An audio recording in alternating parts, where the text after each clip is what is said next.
Amigos literários, amigos grifalantes, sejam bem-vindos. Hoje nós vamos viajar, vamos atravessar o Atlântico e vamos chegar ao território francês, mais particularmente para compreender um pouquinho, conversar um pouquinho sobre Escrever, de Marguerite Duras, uma das grandes autoras francesas do século XX e que traz uma série de boas reflexões, de controvérsias, de aproximações e distanciamentos com a literatura, com o cinema, com o teatro, da época em que ela criou, que ela elaborou a sua obra.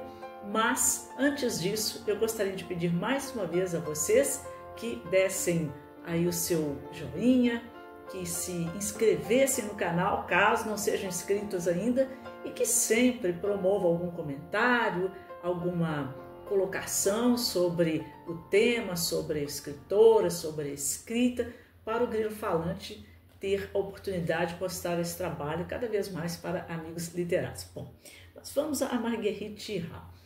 Ela tem uma biografia fascinante. A biografia dela por si mesma já seria um material precioso para o cinema. Cinema o qual ela era completamente engajada, apaixonada. Ela vai se envolver com a Nouvelle Vague, que é uma corrente, né, cinematográfica francesa maravilhosa.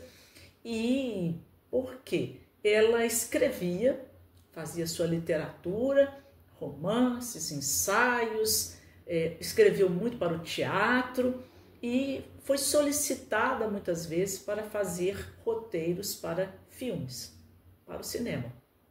Ela fazia o roteiro, mas quando ela entregava esse roteiro, imediatamente depois ela se arrependia, ela queria fazer correções, modificações, ela não concordava, e a partir dessa não concordância, ela acabou decidindo ela mesma escrever roteiros. E deu muito certo, muito certo. Tem um cineasta, Benoît Jacob, que foi acho que foi a pessoa mais próxima dela a incentivá-la a seguir realmente, né, para enveredar pelo caminho do cinema, e foi justamente com Benoît Jacob que ela se encontrou e, conversando numa longa conversa, ela produziu esse texto que é o primeiro aqui dessa coletânea de 5 ensaios, chamado Escrever. Isso já caracteriza, de certa forma, a obra por uma fluidez, por um certo nível de oralidade, inclusive, apesar de que o texto naturalmente foi reescrito, foi editado quando se visava a publicação, mas manteve ali algo genuíno em relação a esse encontro, essa conversa, embora o interlocutor aqui não seja viabilizado, não há nenhuma marca aqui na escrita que você tenha a sensação de ter um interlocutor, mas nós percebemos que é uma fala de Marguerite, e uma fala num contexto muito especial, quando depois de muitos anos de experiências profundas, né, ela nasceu em 1914 na Indochina, filha de pais franceses, mas que eram professores lá na Indochina. Aos 18 anos ela foi para Paris, ela foi fazer faculdade, ela fez Direito, ela conheceu Robert, com quem ela vai se casar, e os dois, durante a Segunda Grande Guerra, vão se engajar na resistência francesa. Porém, Robert acabou sendo aprisionado numa emboscada. Ela conseguiu se safar dessa situação, mas ele ficou um tempo nos campos de concentração. Quando retornou, muito debilitado, foi torturado, essas questões todas que envolvem uma realidade como essa. Mas, a partir daí, ela se engajou mais profundamente na resistência francesa. O apartamento que ela morava em Paris era um reduto onde se reuniam toda a intelectualidade da época, participantes inclusive também da própria resistência. Ela foi muito atuante. Quando terminou a guerra, ela se engajou, em 1950 particularmente, totalmente na escrita. E aí ela se encontrou, né, ou não, aspas, né? Nós vamos ver que ela sempre está questionando essa questão, mas ela se dedicou à escrita, à literatura, ao teatro, aos seus roteiros de cinema. A biografia dela é muito bacana, muito bacana. E o mais interessante é que quando ela produziu essa obra, ela foi publicada no Brasil em 1991. 1933, logo depois da morte, já estão quase 30 anos da morte de Marguerite. Essa publicação que eu tenho, esse título, foi o primeiro a ser publicado aqui no Brasil, traduzido no Brasil. Hoje eu sei que há outras traduções, outras editoras, né, que se dedicaram à tradução, trouxeram mais títulos dela, que bom, alguns que já estavam esgotados, né, foram reeditados, mas esse aqui é da editora Rocco e é uma tradução do Rubens Figueiredo, escritor e tradutor também brasileiro, bastante conhecido, né, Rubens Figueiredo. Bom, eu gostaria de trazer a vocês aqui alguns trechos, porque eu acho que esse livro, esse ensaio, ele é tão precioso para nós que amamos a literatura, que temos esse desejo de um entendimento mais profundo do processo de criação da literatura, apesar de que cada autor tem o seu caminho, tem a sua escolha, né, de determinados contextos, de realidades para produzir a sua literatura, mas algumas situações são comuns. Um fato, a meu ver, sempre que eu vejo a biografia de alguns autores, aqui do contexto brasileiro, de outras literaturas de outros países, é que todos são possuidores de uma profunda angústia. E essa angústia, ela, até certo ponto, ela se resolve ou ela de certa forma, atenuada pelo ato da escrita. E quando Marguerite escreveu este título, ela já estava morando numa casa, num chateau que ela comprou nos arredores de Paris, uma casa imensa de 400 metros quadrados, e lá ela foi morar sozinha. Ela tomou uma decisão de que para escrever ela precisava da solidão. Ela tinha uma companhia esporádica ali do filho e de alguns amantes, um deles inclusive foi bastante mais frequente na vida dela, ele era inclusive o seu datilógrafo, o seu revisor, o seu primeiro leitor, embora ela diga que enquanto há o processo da escrita, ela afirma isso aqui, ela não entregava para ninguém, ela acha que não deve integrar, para não macular ali o processo. É um ponto de vista que eu trago aqui, mas fiquem à vontade para ler este brilhante ensaio e chegar também às suas próprias conclusões. E olha por quê, né? Por que ela escolheu essa casa depois de uma vida tão ativa, né? Na política. Ela era nos anos 60, 68 em Paris, né? Nossa, ela foi ativa também, ela participava naquele momento até do Partido Comunista, entrou em choque um pouco também com os seus camaradas ali do Partido Comunista, porque ela nunca abriu mão da sua individualidade, certos pontos de vista próprios. Entrou em choque também com alguns intelectuais, me parece até que com a própria Simone de Beauvoir, mas ela sempre foi de um temperamento forte, se afirmou na vida política com essa individualidade, com esse carisma, se afirmou na literatura, se afirmou no cinema.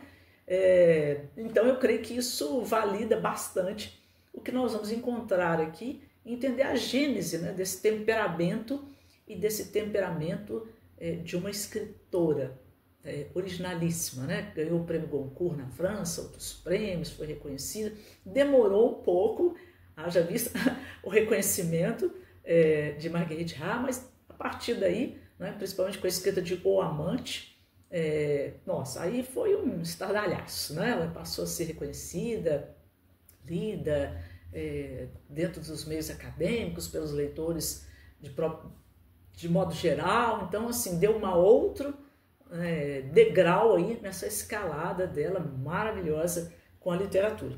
E ela começa esse ensaio, eu vou comentar alguns trechos aqui com vocês, que eu acho brilhante. Ela começa com um tópico maravilhoso, que ela fala, numa casa que a gente se sente só. Né? Entendendo, como eu disse, ela comprou essa casa, ela fez uma reforma, uma casa secular, e a partir daí ela tornou a casa o seu habitat, se isolou. Né? Nesse momento ela estava, inclusive, ainda muito envolvida com o alcoolismo, ela sofreu do alcoolismo durante alguns anos, ela ficou nessa casa 10 anos, entregue à escrita, mais solitária do que com Paris, embora, como eu disse, havia, né? Não foi um ostracismo, né? Algo tão radical, né? Quando a gente pensa, por exemplo, de Salinger, né, que se isolou, abandonou Nova York, o métier intelectual, e foi morar no alto lá de uma cidadezinha na montanha, e não quis mais conversa com a civilização. Não é o caso, né? Marguerite já recebia amigos, né? Inclusive o próprio Jacob Benoist, tinha seus amantes, tinha o seu filho, mas grande parte do tempo ela ficava ali, de fato, solitária, entregue à escrita. E ela fala, olha, é numa casa que a gente se sente só, não do lado de fora, mas dentro. Né? Não tem a ver com isolamento ali, geográfico da casa, mas a casa propicia ou propiciou a ela esse isolamento, esse processo, na verdade, né, de uma interiorização profunda em busca da palavra, né, da palavra literária. Bom, em um parque lá há pássaros, gatos e de vez em quando um esquilo, um furão. Em um parque a gente não está sozinha, mas dentro da casa a gente fica tão só que às vezes se perde. Só agora sei que permaneci na casa 10 anos, ponto, sozinha, ponto, e para escrever livros que mostraram para mim e para os outros que eu era a escritora que sou. Então esse autoexílio, ele foi realmente fundamental para essa descoberta de si enquanto escritor. Embora ela traga muitas indagações, ela traga muitas lacunas, ela confessa isso, a sinceridade dela, o diálogo dela aqui, como eu disse, na verdade o texto foi consequência, né, de um longo diálogo aqui com Jacob Benoist, mas ele é muito direta e muito sincera, impactante, não é? A fala dela. Então ela precisou desse momento, ela precisou desse retiro, não é? E a partir daí experiências incríveis, ela vivenciou se autoanalisando ali como escritora. Aliás, esse texto ele é um manancial bacana para não só para estética, mas para psicanálise, para a política, para a história, porque ela fala de algumas questões relativas a essa sua intensa vida, né? Foi uma vida de grandes intensidades, realmente. Para a música, a influência da música, ela falou que tal qual, quase o mesmo preço que ela pagou na casa, uma casa de 400 metros, imagina, ao redor de Paris, ela pagou num piano, porque ela gostava muito da música, tocava piano, solitário, então a escrita da música, a escrita, a música, né?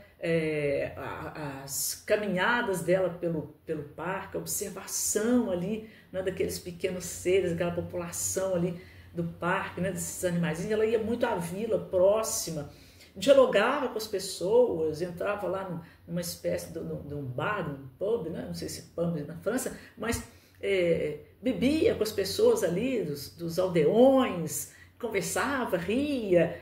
Então não era assim, não pense nessa questão da casmurrice, não se trata disso.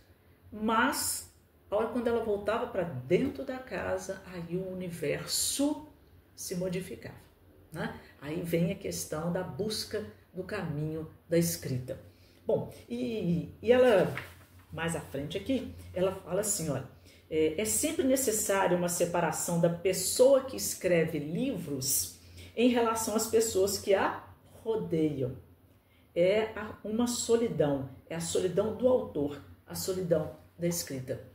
Então ela fala que ela precisava disso, não é? Porque ela se sentia muito contaminada, muito dissociada dos próprios pensamentos, das próprias emoções que ela vasculhava para escrever quando estava fora daquele ambiente da casa, que trouxe a ela essa sensação de uma certa segurança, né? Até certo ponto.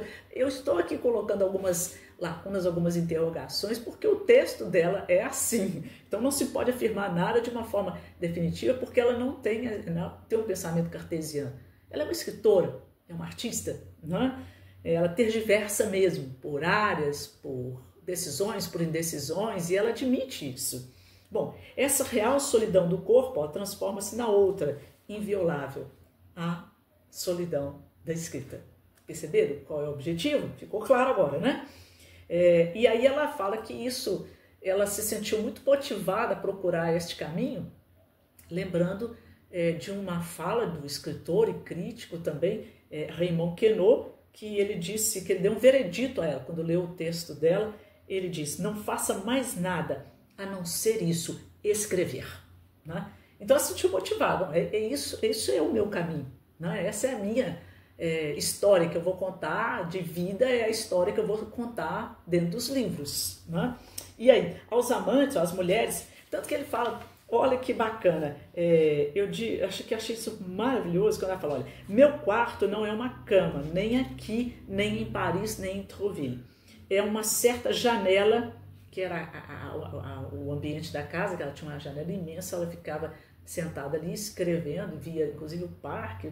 Bom, ela fala, uma mesa, a intimidade com a tinta preta, marcas de tinta preta impossíveis de achar em outro lugar, e uma certa cadeira. Algumas predileções, né? Alguns escritores declaram isso muitas vezes. Outro dia eu fiz até uma história que eu perguntei quem era o escritor que tinha por hábito, muitas vezes, em certo momento lá da sua vida literária, escrever de pé. Né? Colocava a máquina de escrever em cima de um móvel alto e escrevia de pé. Aí algumas pessoas responderam, falaram, Hemingway. Quer dizer, aí, o que você percebe? As pessoas têm umas certas, vou falar a palavra aqui meio, não sei se está certo, mas manias, né? Mas isso sustenta, ela precisa daquilo, uma espécie de ancoragem ali para se voluntariar ali a escrita naquele momento.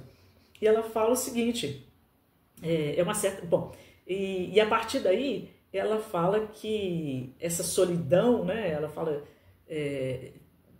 era tão aguda que ela fala que, embora ela tivesse amantes, raramente ela dava a esses amantes o seu texto para ler, como eu disse. E aí ela segue falando, olha, aos amantes, as mulheres não devem mostrar os livros que estão escrevendo, né? Porque isso pode, na verdade, isso não é uma fala necessariamente dela, ela está parafraseando aqui, mas ela concorda, né? E por quê? Essa solidão no sentido desse entorno, né? Que ela tira as pessoas o acesso da escrita, no momento da escrita, é porque ela fala, a solidão, olha, não se encontra, ela se faz. Né? Então ela orquestrou toda uma situação, toda uma ambientação, todo um modo de vida, um ritmo de vida, de algo muito bem pensado, e assim ela conseguiu fazer o seu trabalho. Né? Apesar de que ela fala que ela começou muitos textos, depois ela deixou para lá, ela esquecia, antes, depois ela pegava, às vezes ela começou para escrever para o teatro, não, isso aqui vai dar um romance, e daquela início, uma peça teatral, ela transformava em romance. Então, assim, não há esse cartesianismo, como eu disse, não é? Ela se deixou levar pelo fluxo ali das suas vontades, né? Pelo seu desejo no momento. E aí ela falou, em Trouville, porém, havia a praia, o mar, a imensidão do céu, das areias, e era isso a solidão. Foi em Trouville que contemplei o mar até o nada. Trouville é uma solidão para a vida inteira. Ainda tem essa solidão inexpugnável à minha volta. Ela descobriu, né? A marca, o valor da solidão nessas viagens que ela fazia, principalmente à beira-mar, né? Diante daquela imensidão ali, daquela vastidão do mar, né? Bom, e aí ela fala assim, olha, nunca fiz um livro que não fosse minha razão de ser na hora em que está sendo escrito. Isso vale para qualquer livro. Olha que personalidade forte, que verdade, né, que ela trouxe para a sua escrita. Ela não se determinava, se obrigava a escrever. Né? Ela escrevia quando ela sentia essa força, esse ímpeto, né, da palavra, da necessidade do registro ali da palavra, de uma forma tão avassaladora que aí ela se colocava, né, em ação para escrever. Né? E aqui ela cita Lacan, e eu achei essa colocação dela sobre Lacan aqui, ela se encontrou, né, nessa frase Lacan, maravilhosa. Lacan me deixava atordoada. E aquela sua frase, ela não deve saber que escreve, nem aquilo que escreve, porque ela se perderia, isso seria uma catástrofe. Ela fala que pensou sobre essa frase de Lacan muito tempo, tanto que ela fala, essa frase tornou-se para mim uma espécie de identidade de princípio, um direito de dizer totalmente ignorado pelas mulheres. Né? Quer dizer, e eu creio que isso aqui, quando ela fala, ela repete, olha, ela não deve saber que escreve, nem aquilo que escreve, porque ela se perderia. Ou seja, se deixar levar, não é? Por essa pulsão, por esse desejo, porque essa é a característica da escrita, segundo Lacan, mais autêntica, né, do texto. Eu não vou falar do texto feminino, né, mas do texto de uma mulher. Não é? Por quê? Fala que quem escrevia, a maior parte nós sabemos na história, sempre homens. Homens editam, homens publicam, homens são donos das editoras, homens são donos das livrarias, homens escreveram livros. E aí agora é o território, por isso que nesse aspecto ela é um pouco feminista, né? Agora é da mulher, é da identidade da mulher que também ela faz esse périplo. Bom, e aí também tem outro detalhe bacana, eu tô cheio de, o meu livro que está todo grifado, gente, todo comentado. Vocês não gostariam de pegar esse livro emprestado. Falei, nossa, tá induzindo demais aqui. Mas ela fala que, ó, ninguém jamais escreveu a duas vozes. Veja a questão por que aqui também ela, de certa forma, ela explica, né, como essa solidão, estado de solidão é tão importante. Ela fala, olha, ninguém jamais escreveu a duas vozes. Foi possível cantar a duas vozes e também tocar música e jogar tênis, mas escrever?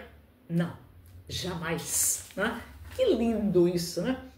Eu conheço, tenho pessoas que eu conheço da minha relação mais próxima que leem juntos, casais mesmo. Eles leem juntos e comentam o livro em página a página e tal. Mas isso é leitura, não é? É a leitura. Agora ela lembra que não, escrever é também um ato solitário, não tem como. E nessa casa lá, que ela chama de Neuville-le-Château, não sei se a pronúncia está correta aqui, socorro. Tem um episódio que ela conta aqui de um momento que ela entrou dentro de um armário, assim, de uma despensa da casa, estava tão silencioso que ela escutou ali o barulhinho de uma mosca pousada na parede. Essa narrativa, para mim, é um colosso bonito, né? Em questão assim, semiótica, na questão do sentido. Nossa, eu achei isso aqui maravilhoso. Só antes, só mais esse trechinho. Gente, eu estou com a garganta um pouco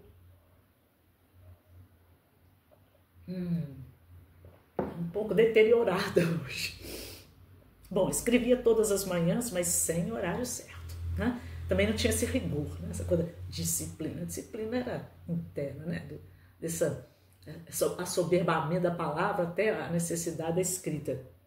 Olha, nunca, exceto quando a cozinha sabia quando precisava vir, porque a panela estava fervendo, ou para que a comida não queimasse. Quanto aos livros também, era assim, juro. Tudo, eu juro, nunca menti em livro. Nem na vida, exceto para os homens. Isso é ótimo. Né? Nunca. E isso porque minha mãe me assustou com a mentira de que as crianças mentirosas acabam sendo mortas. Né? Olha, por que mentir na hora de escrever? A mentira é a morte, né? Da realidade, da sinceridade da escrita, da imagem. Né? E aí, por fim, ela fala do livro. Ó. Não sei o que é um livro. Ninguém sabe. Mas dá para saber quando aparece um livro. E quando não há nada, dá para saber, do mesmo modo que se sabe que estamos vivos, que ainda não morremos. Olha que coisa maravilhosa que ela fala da vida, né? Eu estava com vocês quando ela observou a mosca, né, em agonia, e aí ela fala aqui justamente escrever para não morrer. Né? Bom, eu quero aqui, para terminar nossa conversa aqui, falar com vocês dessa questão que ela fala da mosca. Ela fala que esse episódio ela contou para uma amiga, Michelle Porte, e na hora que ela contou, a amiga riu muito, como se estivesse contando um caso pitoresco, e ela nunca entendeu por que ela riu daquela forma, porque para ela foi uma constatação do trágico, foi um momento epifânico ali, ela assistia durante 10 minutos a agonia da mosca pousada na parede até cair, mortinha, tadinha da mosquinha, né? Ela fala que, olha, cheguei perto para vê-la morrer. Ela queria escapar à parede, onde corria o risco de se tornar prisioneira da areia e do cimento que se depositavam sobre a parede com a umidade do parque. Olhei como uma mosca dessas morria. Foi demorado. Ela se debatia contra a morte. Durou talvez algo entre 10 e 15 minutos e depois cessou. A vida precisava cessar. Ainda fiquei ali para ver. A mosca continuou parada junto à parede, como eu tinha visto, como chumbada à parede. Depois que ela falou, ela estava enganada, ela ainda estava viva até o momento que ela realmente cai. Né? Aí ela fala que, mais à frente, não sei mais qual foi o sinal. Sem dúvida a mosca no final de suas forças acabou tombando. As patas se desprenderam da parede e ela caiu da parede. Não sei mais nada.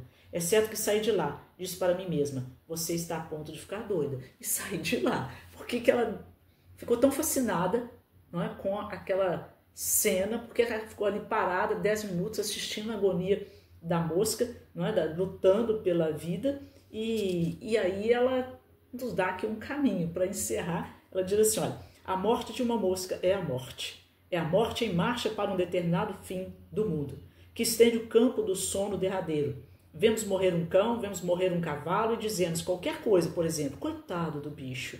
Mas se uma mosca morre, não dissemos nada, não registramos nada. Mas ela registrou, né?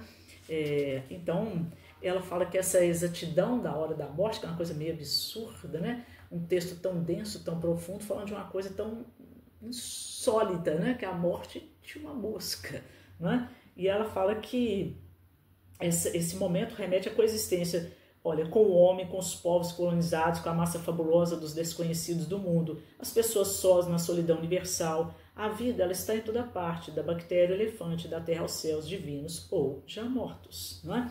E ela fala a mosca de uma rainha negra e azul, uma cena linda, né? E eu vou só terminar quando ela fala, no final, que eu achei maravilhoso, sobre essa questão do quanto ela é verdadeira nesse movimento ali, né? Nessa solidão e na busca da palavra literária, o quanto ela fica da expectativa e quanto ela é sincera, né? Com relação a essa pulsão da palavra, né? Ela fala assim, olha, se soubéssemos algo daquilo que se vai escrever antes de fazê-lo, antes de escrever, nunca escreveríamos. Não ia valer a pena.